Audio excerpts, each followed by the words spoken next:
Hello, welcome to my lifestyle. আশা করি তোমরা সকলে খুব ভালো আছো, আর আমিও ভালো আছি। তোমাদের ভালোবাসাতে আমি ভালো আছি। আমার নিজেরও কেউ নেই, পরও কেউ নেই, বাট আমার আছে তোমরা, ইউটিউব ফ্যামিলি, তাই না? আমি এটা পার্ট 1 পার্ট 2 করবো, জানি না, দেখি টাইমিংস অনুযায়ী। আমি তো তোমাদের সব কিছুই বলেছি, আমার স্ট্রাগল লাইফ, আমার ফ্ল্যাটও দেখাচ্ছি, সবই দেখাচ্ছি। এমন একটা বিপদে পড়ে গেছি না, যেমন তোমরা আমাকে কমেন্ট করবে একটু প্লিজ, একজন হলেও কমেন্ট করবে, হয়তো তাহলে আমার স্পিরিটটা বাড়বে। সব থেকে দুঃখ লাগছে, কদিন আগে বাপের বাড়ি থেকে ঘুরে এলাম,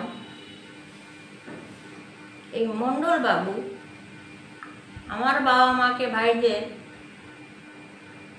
বা আমার বাবাকে যা তা বললে লিঙ্কটাই কাট আপ করিয়ে দিল, যা তা বলে। যেহেতু বাবা আমাকে মেসেজ করেছিল যে আমাকে ডিস্টার্ব করবি না, আমাকে কন্ট্যাক্টও করবি না, এটা অনেক দিন ধরে বাবা বলেই আসছিল, সব সময় বলতো। আমি ভাবতাম বলুক না, বাবা তো বলছে, ঠিক আছে, চুপচাপ সহ্য করে নিতাম, ঠিক আছে। এবং এক তো এটা বাবা মাকে সরিয়ে দিল, হলো। তৃতীয় কি জানো তো, আমি তো আমার হাজব্যান্ড, ছেলে মেয়েকে নিয়ে বিলং করি, কোনো থার্ড পার্সনকে নিয়ে না। সেটা তোমরা তো দেখেছো নিশ্চয়ই।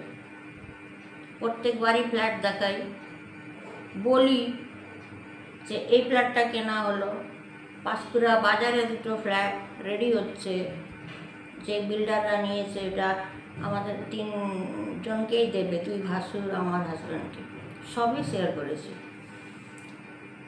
গাড়ি বলো, ফার্নিচার বলো। কিন্তু জানো, পুরো সংঘর্ষটা না আমাকে একা করতে হয়েছে।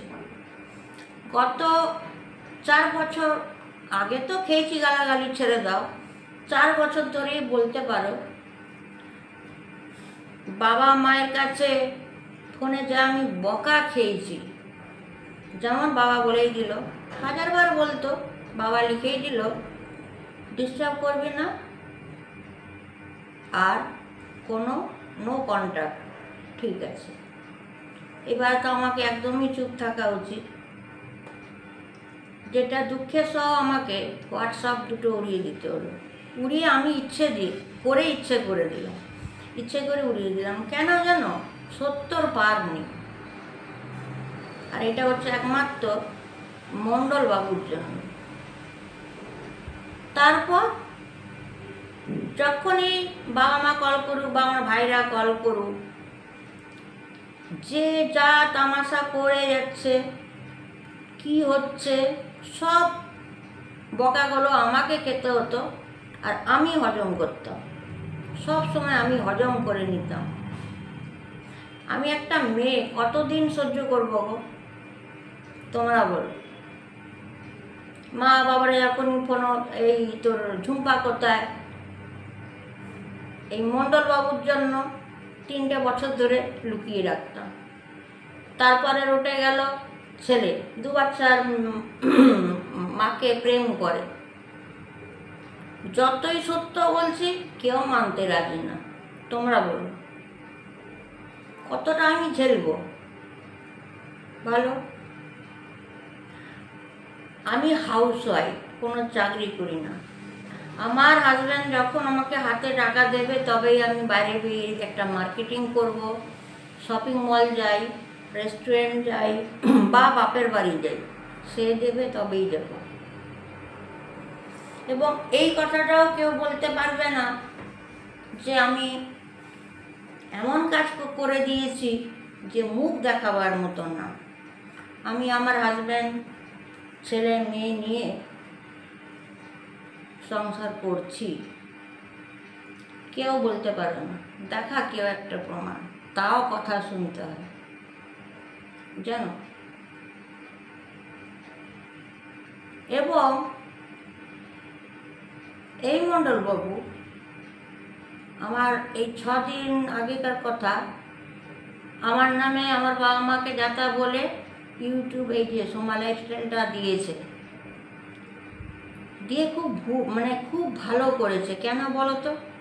এই যে 4 বছর ধরে যে আমি সকলের গালগুলো খাচ্ছিলাম, বাবা কতবার বলে দিল, হ্যাঁ, no contact, don't disturb me. ছোটো ভাই বলে দিল,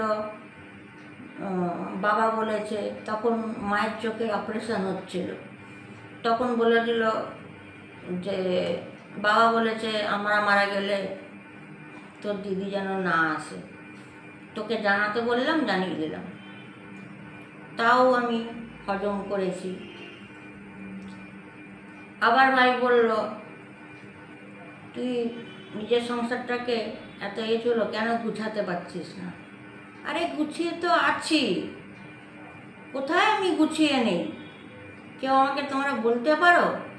ছেলে মেয়ে তো বড় হয়ে গেছে, বাইরে যাবে না, কোনো কর্মকে নিয়ে কখনো হাসতে নেই। দেখো, যদি আমার মেয়ে যদি কিছু নাও করে, তাও বলবে এত বড় মেয়ে হয়ে গেছে, এডুকেশন হয়ে গেছে, একটা কর্ম নেই, একটা কাজকর্ম নেই, কিছু লাইন নিয়ে পড়লি না, হজম করতে হয়। আবার ছেলেকে যদি বসে যদি খায়, তাও ছেলেকে নিয়ে কথা শুনতে হয়, আবার 2-4 মাস হজম করতে হয়। তাও কিছু আমি আমার বাবার বাড়িতে জানাই না, হজমই করে গেছি। সকলের সঙ্গে যখনই কথা হচ্ছে, প্রত্যেকটা দোষ আমার ওপরে আসছে, কিন্তু তাও আমি সকলকে বাঁচিয়ে যাচ্ছি, আর এই মণ্ডল বাবুকেও বাঁচিয়ে গেছি। এই জন্য মনটা তো প্রচুরই খারাপ, প্রচণ্ড খারাপ, বলার না। আমার সংসার রোজ তোমরা দেখছো, ছেলে দেখায়, মেয়ে দেখায়, মেয়ে বাইরে কাজ করতেই পারে, করলেও বিপদ, না করলেও বিপদ। ছেলে করলেও বিপদ, না করলেও বিপদ। লোকের কথা শুনে নাচাটা প্রচুর খারাপ জিনিস, আমি যেটা মনে করি। কেন কি দেখো, আমি জীবনে কারোর কাছে কোনো হেল্প চাইনি, বলতে পারবে না। একদম বিয়ের যখন প্রথম হয়, হয়তো 1-1.5 বছর হয়তো খুব স্ট্রাগল লাইফ ছিল, তখন হয়তো আমার বাবা মাকে বলেছি, হেল্প করেছি, কিন্তু সবসময় কি বলা যায়? কিন্তু একটা মানুষের তো স্ট্রাগল লাইফটা শেষ হয়, তখন একটা হ্যাপিনেস লাইফ চলে আসে। ঠিক আছে, তোমরা সবাই দেখছো আমার বাড়ি, গাড়ি, জিনিসপত্র সবই দেখাচ্ছি। আমি কি কোথাও পালিয়ে গেছি? না 4টা ছেলে নিয়ে বসে আছি? তাতেও কথা। মেয়ে যদি কোনো কর্মে যায়, তাতেও গাল খেতে হচ্ছে।